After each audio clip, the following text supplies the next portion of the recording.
अभिनेत्री शिवानी सुर्वे तिच्या विविध कामांनी प्रेक्षकांना नेहमीच आपलंसं करत आलीय. नुकतंच तिचा झिम्मा 2 हा चित्रपट प्रेक्षकांच्या भेटीला आला. यामधल्या तिच्या कामाचं विशेष कौतुक झालं. शिवानी लहान असल्यापासूनच काम करतीये.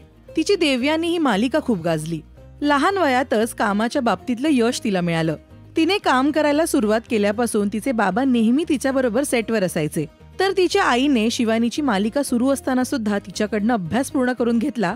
म्हणूनच ती ग्रॅज्युएट झाली असं शिवानीने दिल के करीब या कार्यक्रमात सांगितलं.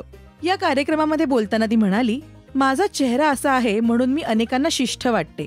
कमी वयामध्ये यश मिळालं असलं तरी माझ्या डोक्यामध्ये हवा न जाऊ द्यायचं काम माझ्या आईवडिलांनी केलंय.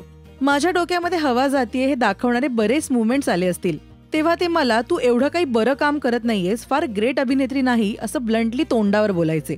स्वतःला तू काही समजू नको असं मला सरळ सांगायचे. त्यावरून मला आपल्याला अजून खूप काही करायचं आहे याचा अंदाज यायचा. म्हणून डोक्यामध्ये हवा जाण्याचा कधी स्कोप आला नाही. माझ्या घरी वातावरणच स्ट्रिक्ट आहे. माझे आई बाबा आजी मला बरोबर जमिनीवर आणतात असं शिवानीने सांगितलं. एखादी भूमिका निवडताना मला जर ते काम खूप इझी जमेल असं वाटलं तर ते काम मी करत नाही. जी व्यक्तिरेखा ऐकून मला रेस्टलेस वाटेल तीच भूमिका मी करते असं शिवानी म्हणाली. तर अभिनेत्री शिवानी सुर्वे हिचं कोणतं काम तुम्हाला जास्त आवडलं ते कमेंट करून नक्की सांगा. मराठी सिनेसृष्टीतील बातम्या, अपडेट्स आणि गॉसिपसाठी तुम्ही सबस्क्राईब करा राजश्री मराठी.